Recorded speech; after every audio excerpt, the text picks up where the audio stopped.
샬롬. 오늘도 하나님 말씀 앞에 나오신 여러분 환영합니다. 우리 함께 기도하겠습니다. 하나님, 오늘도 우리에게 귀한 말씀 주시니 감사합니다.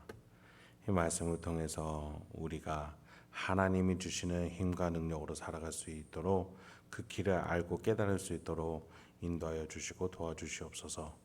예수님의 이름으로 기도했습니다. 아멘. 오늘 함께 살펴볼 말씀 이사야서 60장 1절에서 9절, 이사야서 60장 1절에서 9절까지 함께 살펴보도록 하겠습니다.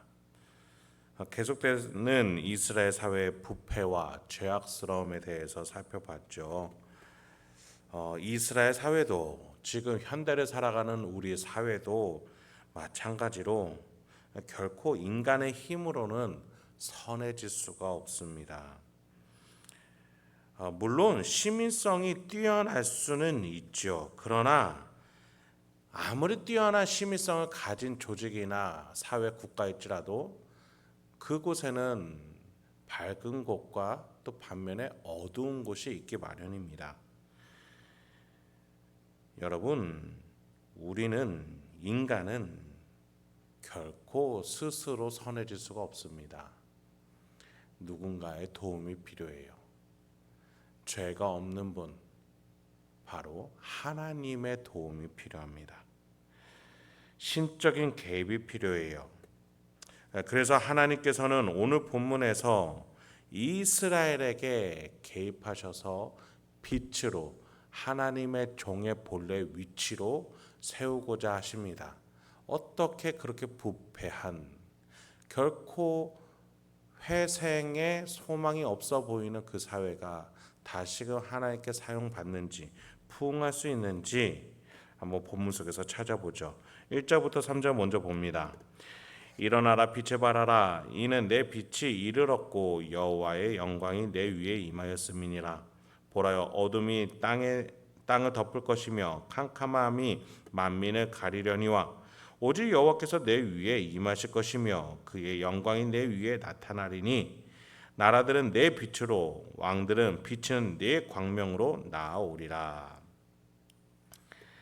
부패한 이스라엘 사회가 빛을 발할 수 있었던, 또 그렇게 될 것이라는 예언, 무엇 때문에 가능했습니까? 1절에 보면 여호와의 임함이었습니다. 이스라엘 안에서 빛이 비춰지는 게 아니었어요. 하나님이 임하시고 하나님의 빛이 이르렀음으로 인해서 이스라엘은 빛을 발할 수 있게 되었다는 거예요. 바로 하나님의 개입이 있었던 것입니다. 개입, 단어 자체는 그렇게 썩 긍정적인 단어로 느껴지지는 않아요. 어린 아이의 투정과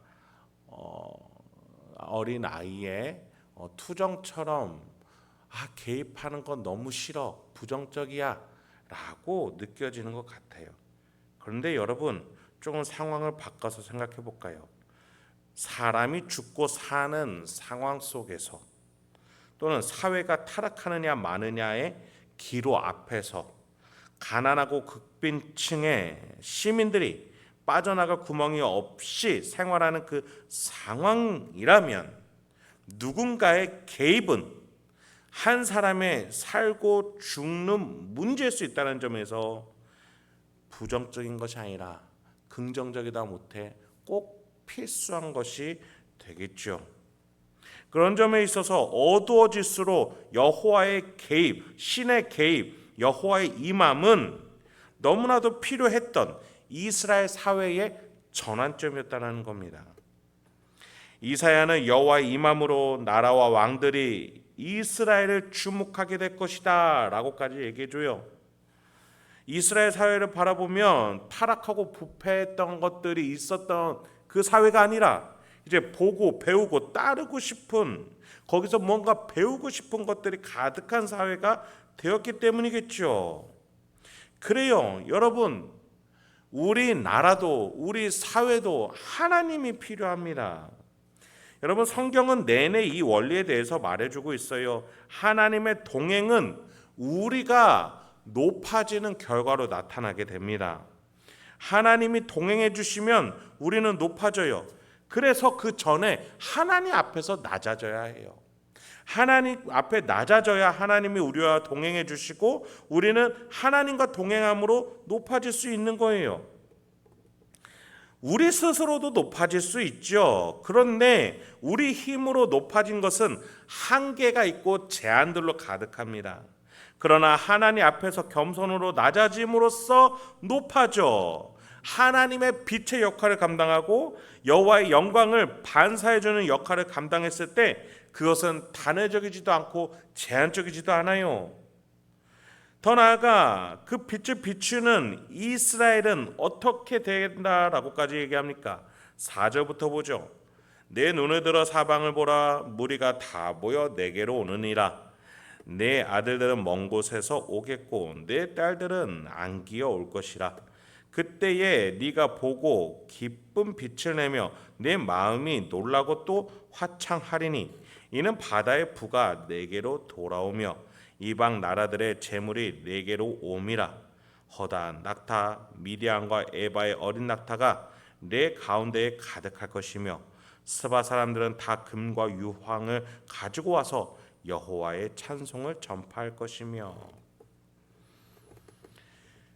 이스라엘 사회가 높아지는 것에 있어서 하나님과 동행함으로써 높아지니 물질적인 것들까지도 또 영향력까지도 함께 주어집니다. 마치 솔로몬 왕국의 전성기를 보는 것 같아요. 사방 나라가 솔로몬을 만나기 위해서 찾아왔죠. 그 전에는요, 출애굽 때도 그랬습니다. 모세가 위대해 보이니 애굽인들이 이스라엘 사람들에게 은근 패물을 갖다 바쳤어요. 여러분, 여호수아 군대 때는 어땠어요? 기생 라합이 오히려 여리고의 문을 열어주며 이스라엘과 동행하기를 바랬습니다. 갈렙이 북쪽과 남쪽에 전쟁하러 나갈 때 승승장구를 합니다. 길이 열려요. 여러분, 하나님의 종이 하나님 곁에서 원래 서야 할 위치에 섰을 때 이러한 일들이 나타나게 됩니다. 영광스럽게 빛나게 해주셔요. 그리고 그 여호와의 종을 중심으로 사람들이 몰리게 하십니다. 사람뿐만 아니라 재물도 함께 보입니다. 그것이 누구입니까? 여호와의 종이 누구입니까? 예수 그리스도요. 신약 시대에 와서 그 예수의 몸된 지체인 이 교회 아닙니까? 예수가 머리 대신 우리가 지체로서 여호와의 종으로서 그 위치에 선다면 교회는 부흥이 자연스럽게 일어난다라는 거예요. 여러분, 그래서 교회는 만약에 성장하지 못한다면, 부흥하지 못한다면 어디에 문제가 있는지를 바라봐야 해요. 첫 번째, 내가 스스로의 힘으로 내가 스스로 높아지려고 하는 것 아닌가? 하나님의 교회는 낮아지는 데 주력해야 해요. 서로 섬기고 희생하고 양보하고 사랑하는데 거기에 주목해야 해요. 그럴 때 하나님이 그 교회를 높여주시고 더 나아가 교회의 영향력, 교회가 사역하는 데 필요한 재물, 그리고 필요한 사람들까지 하나님이 채워주시는 거예요. 더 나아가 여러분 6절 마지막을 한번 보십시오. 스바 사람들이 다 금과 유황을 가지고 와서 뭘 합니까? 여호와의 찬송을 전파합니다. 외국인들이 와서 이스라엘 사람들이 예배할 하나님을 그들이 도와서 찬양해요. 복음을 전파하는 것, 예수를 믿어보라는 것, 하나님을 찬양하자라는 것이 우리 신자들의 힘뿐만 아니라 믿지 않는 자들을 통해서 교회 한번 가보자고, 복음을 한번 들어보자고, 그렇게 저절로 사역이 된다라는 거예요.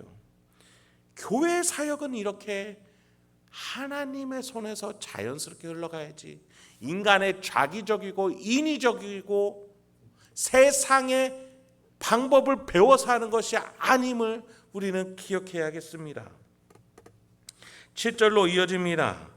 게달의 양 무리는 다 내게로 모일 것이요 느바리옷의 순 양은 내게 공급되고 내 제단에 올라 기꺼이 받음이 되니니 내가 내 영광의 집을 영화롭게 하리라. 저 구름같이 비둘기들이 그 보금자리로 날아가는 것 같이 날아오는 자들이 누구냐? 곧 섬들이 나를 앙망하고 다시스의 배들이 먼저 이르되 먼 곳에서 내 자손과 그들의 은금을 아울러 싣고 와서 내 하나님 여호와의 이름에 드리려 하며 이스라엘의 거룩한 이에게 드리려 하는 자들이라. 이는 내가 너를 영화롭게 하였음이라.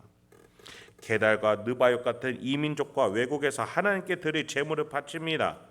하나님의 종 이스라엘이 사용받으면 이렇게 이민족들이 하나님을 알게 되고 하나님을 예배하게 되는 거예요. 하나님의 종이 제 위치에만 있으면 되는 겁니다.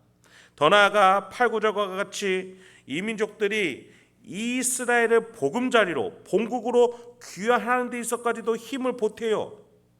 여러분, 여기서 우리는 중요한 영적 원리 한 가지 정리하고 가야 합니다. 교회는 이렇게 일하는 거예요. 우리의 힘이 아니에요. 우리가 콩 심으면 콩 나고 팥 심으면 팥 난다라는 원리로 일해선 안 됩니다. 하나님께 심으면 하나님이 놀라운 사역들의 결과로 우리에게 가져다 주신다라는 거예요. 누룩처럼 겨자씨처럼 말이죠.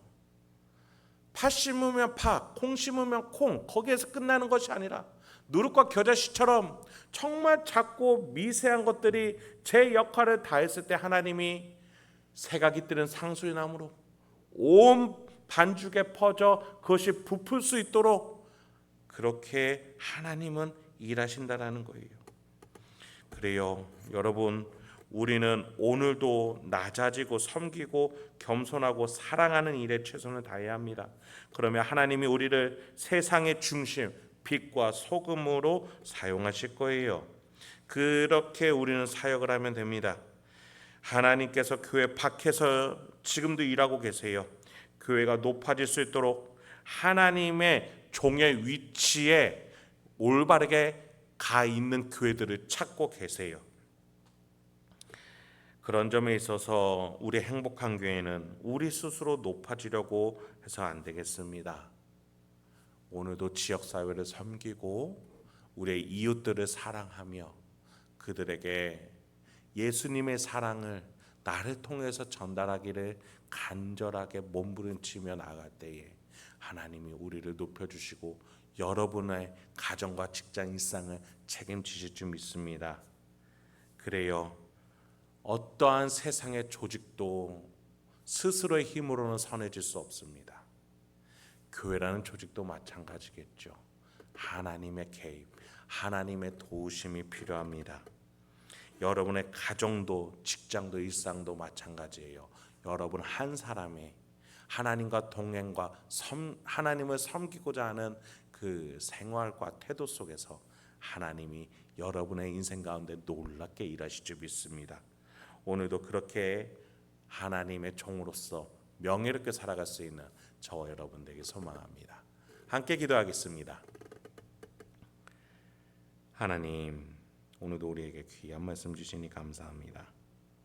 이 말씀을 통해서 오늘도 내가 어떠한 태도와 방향으로 살아갈지에 대해서 주여 깨달을 수 있게 해주시고 또 그것을 살아낼 수 있는, 실천할 수 있는, 적용할 수 있는 용기와 지혜를 허락하여 주옵소서. 기쁜 열매로 맺을 수 있다라는 믿음과 또 고대함과 기대도 허락하여 주옵소서. 예수님의 이름으로 기도했습니다. 아멘.